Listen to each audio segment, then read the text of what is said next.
Hello everyone, welcome welcome back to the prep B. आज के session में हम देखने वाले हैं 5 new questions. So first question आपके सामने है, सॉल्व करो वीडियो पॉज करके, उसके बाद सॉल्यूशन देखना। आई होप आप लोग ने सॉल्व कर लिया होगा। अगर कर लिया है तो बहुत बढ़िया। Let's see the solution. नहीं हुआ, नो वरीज। लॉग के क्वेश्चन देख के बहुत से लोग घबरा जाते हैं, बट ऐसा नहीं होता है। हमेशा से लॉग का क्वेश्चन डिफिकल्ट नहीं होता है। ये देखने में थोड़े से टेढ़े होते हैं, बट जब आप सॉल्व करोगे इसे तो बहुत इजीली सॉल्व हो जाएगा। So before I deep dive into this log question, मैं आपको उसके दो प्रॉपर्टीज और आप कह सकते हैं दो फॉर्मूलेज में बताना चाहता हूँ। Log of let's say B, okay, log of B to the power N, अगर ऐसा आपको गिवन है तो ये जो पावर होता है ना, ये हमेशा लॉग के सामने चला जाता है। ठीक है, अगर आप किसी भी वैल्यू का लॉग निकाल रहे हो, उसका अगर पावर है तो वो पावर को आप लॉग के आगे भेज सकते हो, तो यहाँ पे जाके मल्टीप्लाई हो जाएगा। तो ये वैल्यू आपका इस तरह से बन जाएगा, एन लॉग बी।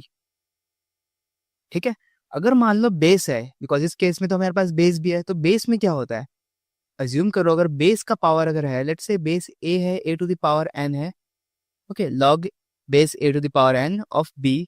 अगर मैं इसकी बात कर लूँ, ओके, ये बी का पावर नहीं है, कोई ये मत समझना बी अलग है, ठीक है, ये ए का पावर है और यहाँ पे मेरा बी हो गया। ठीक है, इस केस में क्या होगा, ये जो एन है ना, ये भी हमेशा आगे चला जाता है, बट यहाँ पे तो लॉग में देखो, यहाँ बेस का पावर ही है, ठीक है, यहाँ पे इनिशियली बेस का पावर नहीं था, तो बेस का पावर जब आगे जाता है ना तो वो 1 अपॉन में जाता है, ठीक है, 1 अपॉन एन ऐसा हो जाएगा, एंड बाकी का टर्म एज इट इज रहेगा आपका log base A of B. I hope you got it. ये दो फॉर्मुलेज है जिसका हमें यूज होने वाला है।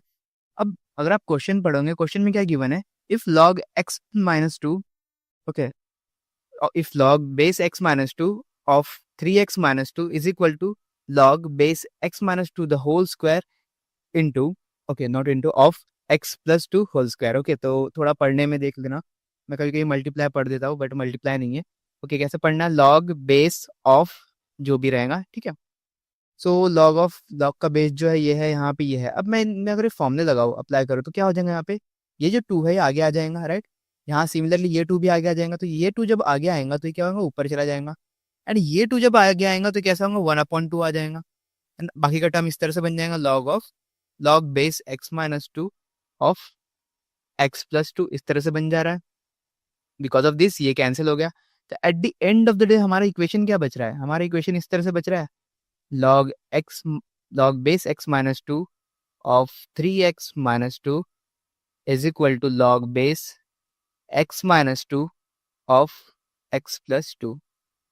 ना log की प्रॉपर्टी होती है, अगर आप इसे फर्दर सॉल्व करोगे यहाँ पे लाके माइनस कर सकते हो, एक तरीका तो वो भी है, बट बिकॉज दोनों में log सेम है तो मैं अज्यूम कर लूंगा या फिर मैं सीधे सीधे इसे कैंसिल कर दूंगा, log एंड log कैंसल। ठीक है, log अगर हट गया तो अब क्या बचा है, सिमिलरली आपका बच के गया 3x-2 is equal to x+2, यही बचा है, राइट। सो अगर मैं इसे सॉल्व करूँ फर्दर तो यहाँ से मुझे x क्या मिल जाएगा, x मुझे मिल जाएगा 2। आप इसे सॉल्व कर लेना अपने पेस में आराम से, जैसे भी करना है। ऐसे एप्टीट्यूड में आराम नहीं होता, फटाफट करना चाहिए। सो x2 आ गया, क्या मैं मार्क कर दूँ, यस आई कैन, ऐसा मैं कर सकता हूँ, बट ऐसा नहीं करना है। लॉग के क्वेश्चंस में ये बहुत बड़ी सिली मिस्टेक होती है जो बहुत बार बच्चे करते हैं, इवन मैं भी बहुत बार कर चुका हूँ एक्चुअल एग्जाम में। मैं ऐसे सॉल्व किया, मैंने जल्दी से x का 2 आ गया, मैं मार्क कर दिया, और कभी कभी मैं भूल जाता हूँ, तो वो भूलने के कारण ही मैं मार्क करता हूँ। लॉग में कभी भी अगर आपका आंसर आ जाए ना, उसके बाद ये देखना कि x की जो वैल्यू है क्या यहाँ पे इस इक्वेशन में सेटिस्फाई कर रही है या नहीं कर रही है। बिकॉज लॉग ऑफ 0, ये कभी भी वैल्यू अगर आ जाए तो भाई वो सेटिस्फाई नहीं करता, किसी का भी लॉग अगर 0 बन जाए यहाँ पे तो वैल्यू वो सेटिस्फाई नहीं करेगा। सिमिलरली लॉग में अगर नेगेटिव वैल्यू आ जाए तो ये भी भाई वैलिड नहीं है, ये दोनों वैल्यूज इनवैलिड है। इसी तरह अगर लॉग का अगर जो भी बेस है, बेस का वैल्यू अगर 0 या फिर नेगेटिव बन जाए तो ये भी वैलिड नहीं है। तो इस केस में देखो, अगर मैं x को यहाँ पे 2 रख दूँ तो ये वैल्यू क्या बन जाएगा, 0 बन जाएगा। अगेन बिकॉज ऑफ दिस ये सॉल्यूशन, ये जो क्वेश्चन है वो वैलिड नहीं रहेगा, और जो सॉल्यूशन हमारा है वो वैलिड नहीं रहेगा। सो बिकॉज ऑफ दैट हमारा जो आंसर हो जाएगा अनडिफाइंड, और अगर यहाँ पे नॉट वैलिड हो तो नॉट वैलिड आप मार्क कर सकते हो। आई होप आप समझ गए हो क्यों मैंने ये किया। बिकॉज एक्स यहाँ पे अगर मैं 2 रखूँ तो वैल्यू क्या बन जाएगा, 0, ये इस तरह से बन जाएगा लॉग 0, ओके, बेस 0 बन जाएगा 3x-2। ये कभी पॉसिबल नहीं है, ये दिस इज नॉट पॉसिबल। ठीक है, बिकॉज ऑफ दैट ये अनडिफाइंड हो गया। Let's see the next question, देखते हैं क्या है उसमें। ओके, सो टीएचडी का क्वेश्चन लग रहा है, सॉल्व करो और बताओ आपका आंसर आया नहीं आया। कमेंट में टाइम भी बताओ कितना टाइम लगा आपको टीएचडी क्वेश्चन सॉल्व करने में, बिकॉज मुझे यूजुअली ज़्यादा टाइम लगता है टीएचडी सॉल्व करने में। आई होप आप लोग ने सॉल्व तो कर लिया होगा। Let's see the solution.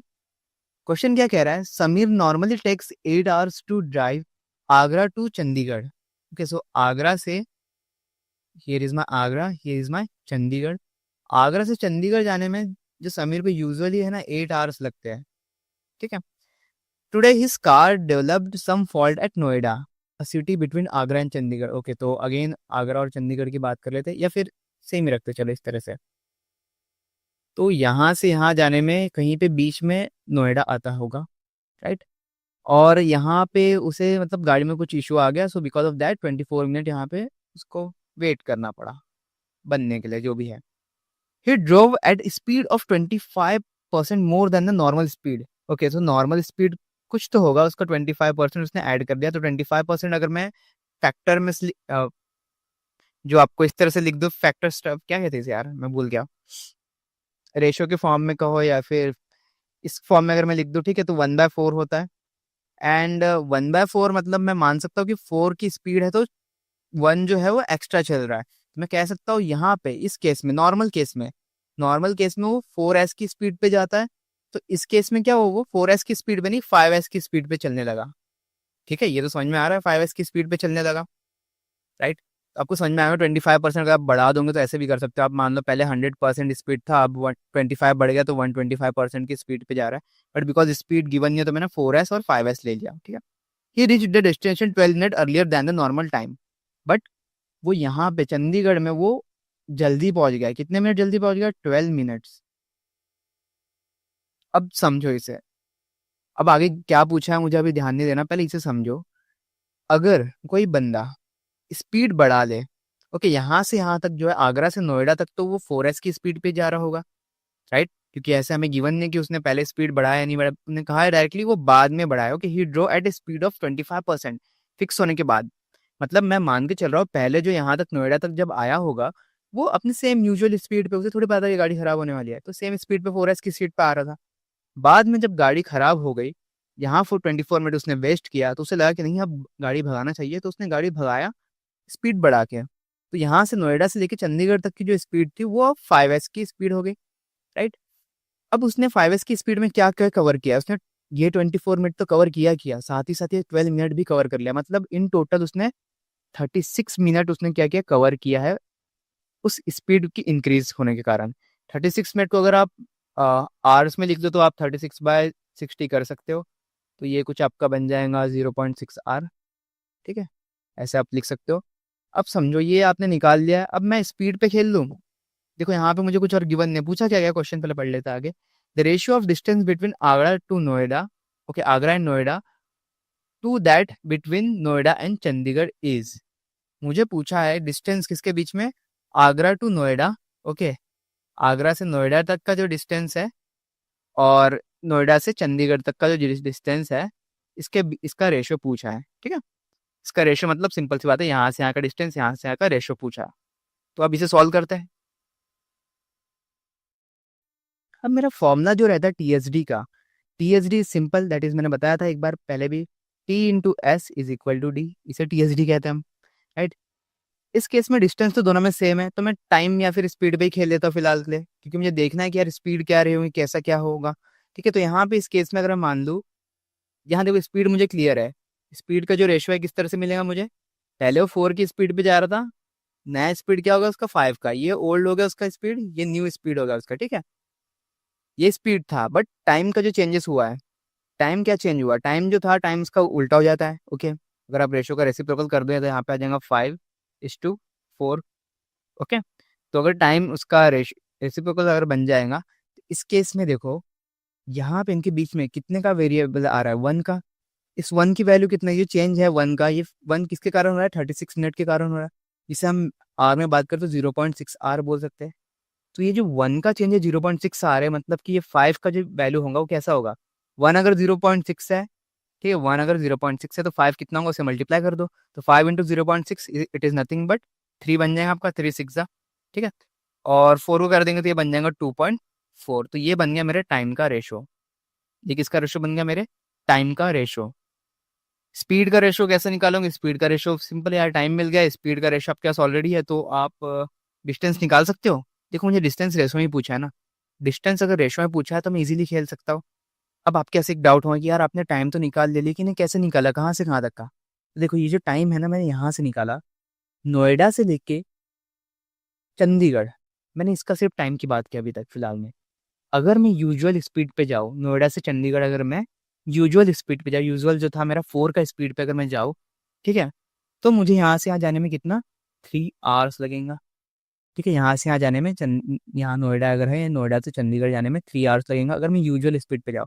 लेकिन उसने यहाँ स्पीड बढ़ाया तो इसको कितना टाइम लगा? अभी 2.4 आवर लगा। ठीक है, इसे 2.4 आवर लगेगा अगर स्पीड उसने बढ़ा लिया तो। अब ये सब एक्सपीरियंस सब भूल जाओ, इससे भूल जाओ, अभी के लिए यहाँ यही समझो। ठीक है, आप ये मत गिनो 24 कहाँ गया, 12 कहाँ गया, भूल जाओ। तो 5 की स्पीड पे 2.5 आवर लगा, ऐसे इसको कितना 3 आवर लगता है। टोटल टाइमिंग क्या उसका? टोटल टाइमिंग देखो बेटा, टोटल टाइमिंग 8 आवर है। मतलब 4S की स्पीड पर 8 आवर में अगर जाता है तो ये अगर 3 आवर लगता है, तो ये जो यहाँ से यहाँ तक का डिस्टेंस है आगरा से नोएडा का, इसे कितना लगता होगा? 5 आवर लगता होगा, राइट? 5 आवर ही लगता होगा। आगरा से नोएडा कितना लगता होगा? 5 आवर।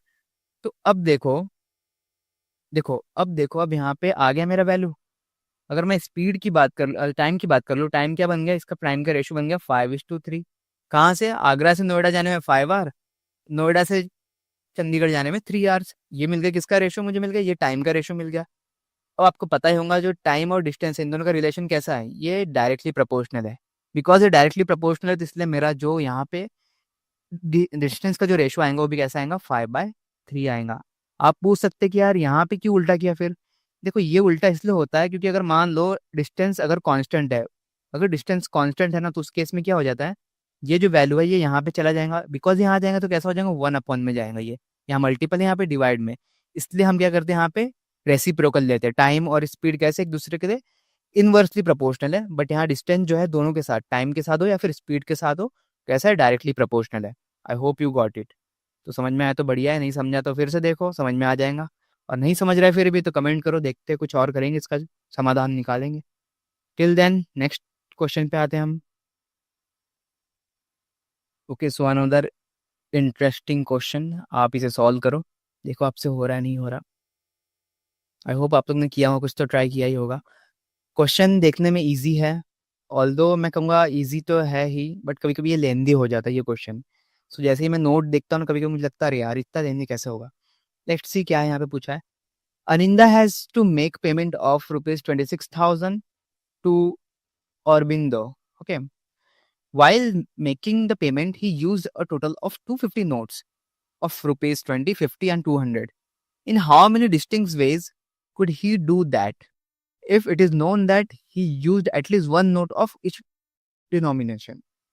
ठीक है, तो देखो सबसे पहले बात तो 250 नोट्स हैं। कौन से नोट्स है? 20 के नोट्स हैं। Okay, let me change pen colour. 20 rupees के नोट्स है, उसके बाद 50 के नोट्स हैं, 200 के। मान लो कितने नोट्स है मुझे नहीं पता, मैं इसे एक्स बोल देता हूँ, एक्स नंबर ऑफ नोट्स है इसके पास। 50 के वाई नंबर ऑफ नोट्स है, एंड 200 के जेड नंबर ऑफ नोट्स है। ठीक है, ऐसे मान ले, इजी जाएगा।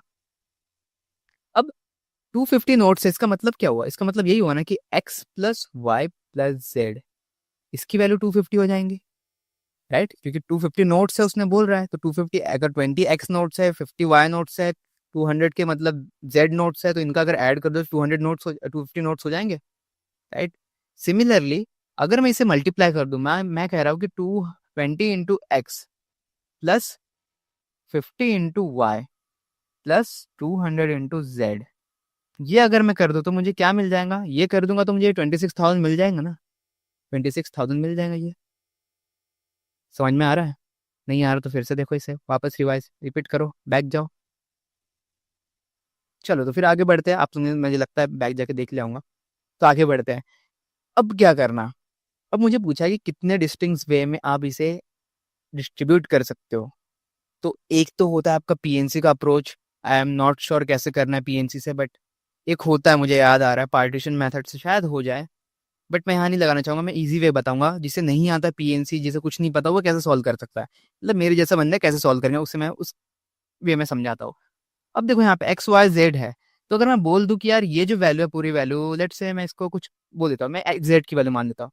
Z is equal to, okay Z नहीं एक्स ले लेते हैं, एक्स अच्छा लगेगा। एक्स जो है ना, एक्स की value is equal to 250 minus Y minus Z. क्या किया मैंने, एक्स और ये वाई जेड को यहाँ पे पुट कर दिया। अब बिकॉज ऑफ दिस वैल्यू अब मैं इसे आगे फर्दर सॉल्व कर सकते हैं। यहाँ से मुझे एक्स की वैल्यू मिल गई है, एक्स की वैल्यू क्या हो गया, मुझे मिल गया यहाँ से एक्स मिल गया। मैं यहाँ पे पुट कर दूँ अगर, तो मेरा वैल्यू यहाँ पे सॉल्व हो जाएगा कुछ ना कुछ। चलो यहाँ पे पुट करते हैं इसको, इस वैल्यू को यहाँ पे डाल के देखते हैं। जब यहाँ मैं डालने जाऊंगा तो it will become 20 time of this value. तो मैं डायरेक्टली मल्टीप्लाई कर रहा हूँ 20 इंटू, अगर 2 इंटू 25 इज 50, तो 50 और 2 जीरो लगा दो यार, ये हो जाएगा आपका 50 एंड 2 zeros minus this is nothing but 20 time of Y minus 20 time of Z. ये वैल्यू एज इट इज रहेंगे, इसमें नो चेंज। तो इसे अगर मैं एज इट इज लिख लूँ यहाँ पे तो इस तरह से बन जाएगा, दैट इज 50।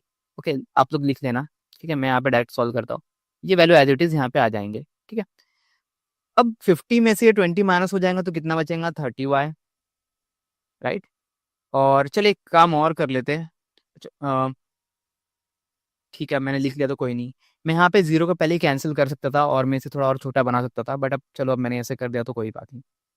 तो ये 30 भी बचेगा माइनस 200 में से अगर मैं 20 माइनस कर दूं तो it will become plus time of 180 and it is equal to 26,000 है। यहाँ से 5,000 यहाँ से इधर जाएगा तो माइनस हो जाएगा, तो इट विल बिकम 21,000। अगेन मैं जीरो जीरो माइनस करता बिकॉज जीरो जीरो कॉमन है सब में। यहाँ पे जेड लिखना भूल गया मैं। So it will become 3y plus 18z is equal to 21,000। आगे से 3 से भी डिवाइड हो सकता है, 3 1 जा 3, 3 6 जा 18 मिल रहा है मुझे, ठीक है। 3 7 जा 21, तो मैं इसे कर देता हूँ y plus 6z is equal to, from here what I get, 3 6 जा 8, ओके 3 7 जा 21, माय बैड, खुल गया मैं 3 का टेबल। ये बन जाएगा 700। तो यहाँ से मुझे एक वैल्यू मिला। अब इसे मैं अगर फर्दर सॉल्व करूँ, इसे यहाँ से अगर मैं इसे फर्दर सॉल्व करूँ तो मुझे यहाँ से z की वैल्यू मिल सकती है कुछ, शायद मिल जाए z की value. Let's see, 6z is equal to 700 minus Y and z is equal to 700 minus Y by 6। Okay आगे क्या कर सकते हैं यार, ये देने पे क्या हो रहा है ना, यहाँ पे 6 मल्टीपल में आ रहा तो थोड़ा सही नहीं लग रहा है। इसे हटा देता हूँ मैं y ले लेता हूँ यहाँ से। मैं सोचता हूँ y की वैल्यू निकाल लेते हैं, बेस्ट रहेगा। मैं y अगर मान लूँ, y is equal to 700 minus 6z, ये थोड़ा सही लग रहा है। अब क्या कर सकते, अब क्या कर सकते हैं सुमित, अब तो आप फंस गए हो। तो देखो अब मैं क्या कहूँगा, यहाँ पे देखो एक चीज मुझे कंडीशन दिखा, at least 1 note of each denomination उसने दिया ही है। मतलब एक तो 20 रुपीज दिया होगा, एक 50 का नोट, एक 200 का नोट तो दिया दिया होगा। मतलब इससे मुझे ये क्लियर हो गया कि एक्स वाई जेड है ना, ये इसकी वैल्यू कम से कम एक से तो ज्यादा ही होंगे। या तो एक होगा ही होगा या फिर एक से ज्यादा होगा, राइट।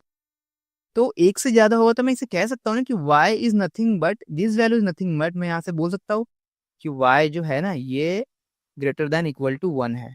और y अगर ग्रेटर देन इक्वल टू 1 है तो y का वैल्यू तो मुझे पता चल गया। y का वैल्यू क्या है, ये है y का वैल्यू, डालो यहाँ पे। ठीक है, तो मैं यहाँ नहीं करूंगा, उसके नीचे ही कर लूंगा। चलो मैं इसे यहीं पे करना चाहूंगा, ये बेस्ट रहेगा कि मैं वहाँ लिख लूँ कि y must be greater than equal to 1।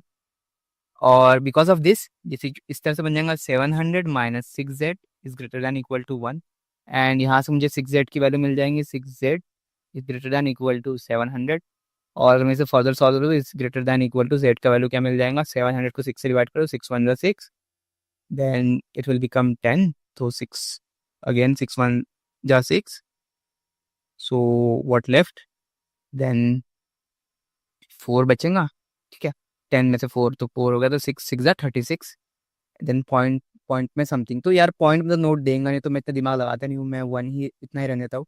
क्योंकि नोट अगर मैं दे रहा हूँ तो ऐसे फाड़ के तो नहीं दूंगा, ले बेटा पॉइंट में, ठीक है ये पॉइंट में नोट ले लो, ठीक है ये लो सर आपका पॉइंट में नोट। तो ऐसा तो नहीं होगा। तो जेड जो होगा उसका वैल्यू मस्ट भी या तो 116 होगा या तो उससे छोटा होगा, ठीक है। 116 होगा या फिर उससे छोटा होगा, तो एक वैल्यू तो मिल गया। अब बोलेंगे इसका क्या करना है, इसका कुछ नहीं हो सकता, बट ठीक है देखते हैं क्या कर सकते हैं आगे। अब अगर मैं यहाँ बात करूँ, यहाँ देखो अगर मैं ये y का वैल्यू जो है ना, ये वैल्यू सेम यहाँ पे अगर मैं डाल दूँ, ऐड कर दूँ, तो कुछ तो मिलेगा यहाँ से भी। इसे मैं ग्रीन कलर से सॉल्व करना चाहूँगा। अगर मैं यहाँ पुट करूँ तो ये मेरे वैल्यू मिल जाएगा x is equal to 250 minus this will become 700 minus 6z minus z. Further if you solve you will get something. इसमें फास्ट फॉर्मेट जल्दी से सॉल्व कर देता हूँ।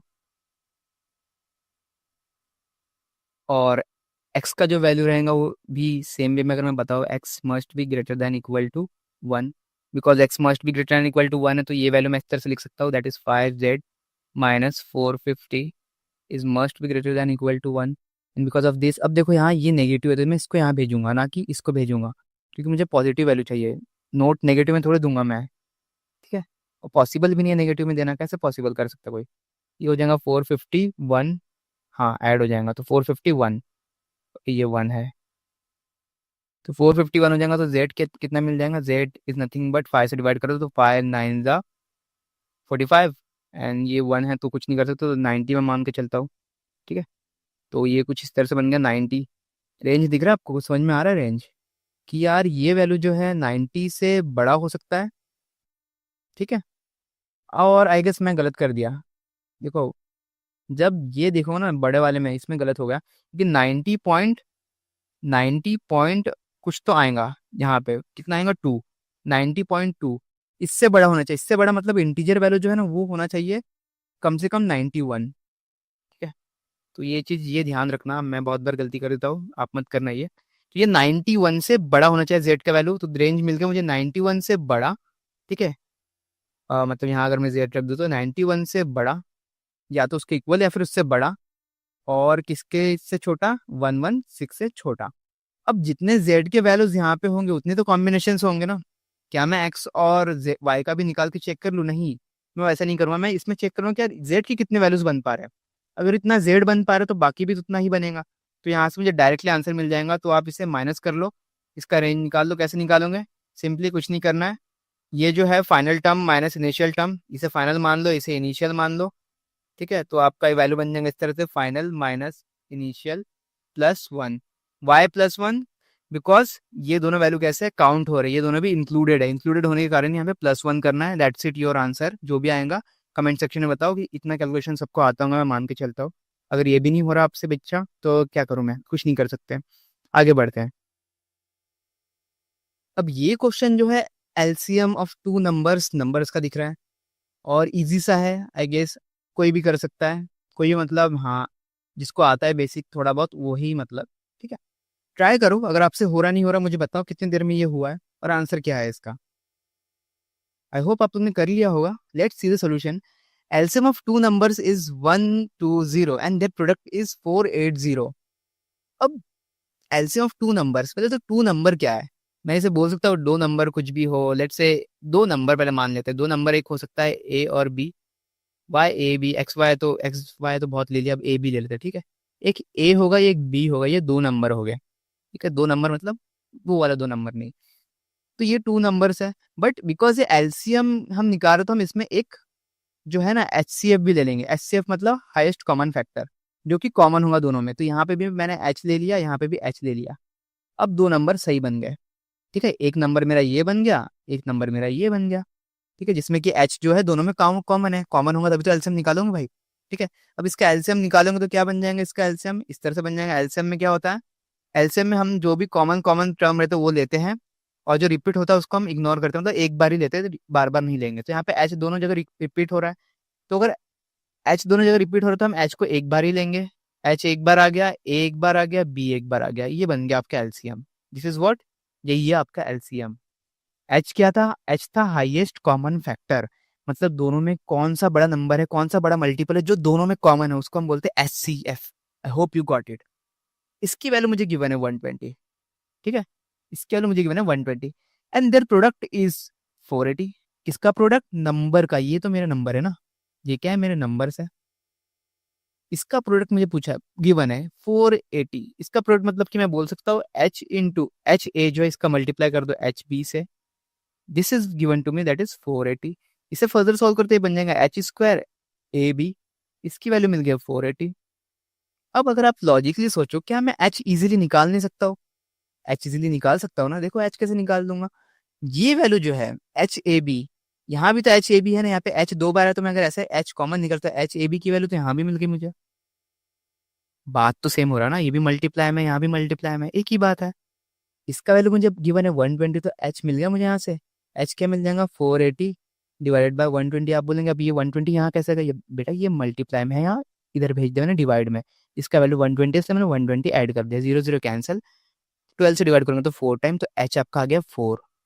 क्या आ गया एच, तो आपका दो वैल्यू मिल गया 4a और दूसरा मिल गया 4b, ये दो वैल्यूज मिल गए आपको।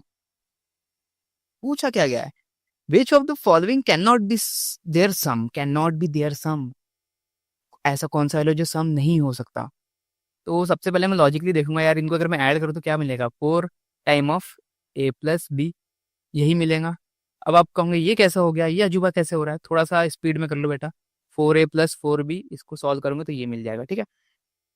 4 का मल्टीपल जो यहाँ पे नहीं हो वो सिंपली एलिमिनेट हो जाएगा, वही मेरा एक आंसर हो सकता है अगर मैं ऐसे लॉजिकली सोचूं तो मैं ट्राई करूंगा कि भाई इससे हो जाए। तो सबसे पहले नीचे से आऊंगा मैं, नीचे में देखो 44, 44 ये 4 का मल्टीपल है, तो ये तो भाई काम नहीं करेगा। 52 जो है ये भी 4 का मल्टीपल है, ये भी काम नहीं करेगा। 64 भी 4 का मल्टीपल है, 68 भी 4 का मल्टीपल है, तो भाई हम तो बर्बाद हो गए ही। इतना मेहनत कर लिया पर वो मिला नहीं अभी तक आंसर। तो चलो ये तो खत्म हो गया, इसमें केस ही नहीं है भाई, ये तो बनना ही नहीं है। दूसरा क्या कर सकते हैं, दूसरा हम ये कर सकते हैं, इसे देख लो, H A B is equal to 120। H तो मिल गया मुझे, एच 4 ले लो, तो ए भी यहाँ से मिल जाएगा, A into B, this is nothing but 120/4। तो ये 4 से डिवाइड कर दूँ तो 4 3 12 30, तो ए और बी के वैल्यू क्या मिलेगा 30। अब मैं क्या करूंगा, मैं सिंपली यहाँ से कॉम्बिनेशन निकाल दूंगा। मैं क्या करूंगा, मैं कॉम्बिनेशन निकाल दूंगा। ए बी की वैल्यू अगर 30 है तो 30 के यहाँ पे कर लेते हैं, समझने के लिए ईजी जाएगा, सबको समझ में आएगा अच्छे से। A into B is equal to 30 है। किस तरह से मैं इसको डिवाइड करूँ कि वैल्यू जो है मेरा 4 भी ना आए, बिकॉज 4 तो आना नहीं चाहिए, राइट।